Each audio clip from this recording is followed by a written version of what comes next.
Утре на програмата ќе бидат надпреварите од 25-тото коло на втората македонска фудбалска лига, а од истото ќе можете на М-нет телевизија да следите два надпревари во живо преку директни преноси. Дербито од Штип меѓу брегалници лидерот Македонија Ѓорче Петров ќе може да го следите во живо преку директен пренос на М-нет телевизија. Македонија Ѓорче Петров дефинитивно го има најквалитетниот тим во лигата. Во првото меѓусебно соучување лавовите во Ѓорче во целост не играа брегалница, совладувајќи ја со 3:0. Сега притисокот за трите бодови е големи кај двете екипи. Македонија Ѓорче Петров ќе мора до триумф и 3 бодови со цел да го сочува првото место, а пак брегалница ќе мора до позитивен резултат, а тоа би било само 3 бодови со цел да продолжи да ги напаѓа првите две места кои директно водат кон прва лига. Во секој друг случај ќе останат во игра барем за баражот за можен влез во прва лига.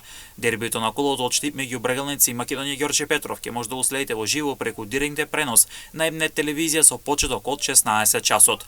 На спортскиот канал М-нет Спорт ќе може да го следите во живо надпреварот од Кочани меѓу Согово и Башкими, каде трите бодови се од капитална важност и за двете екипи. На 5 кола до крајот во игра се 15 бодови. Математички Согово може да директен опснок, но за се случи тоа ќе мора да триумфира веќе утре против Башкими, што нема да биде така лесно, бидејќи гостинот од Куманово ќе биде фаворит за трите бодови и со тоа да го продолжи патот кон директен влез во првата македонска фудбалска лига.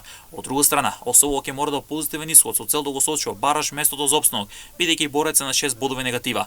Преносот на преворот меѓу Осово и Башкими ќе може да го следите во живо на спортскиот канал М-нет Спорт со почеток од 16 часот.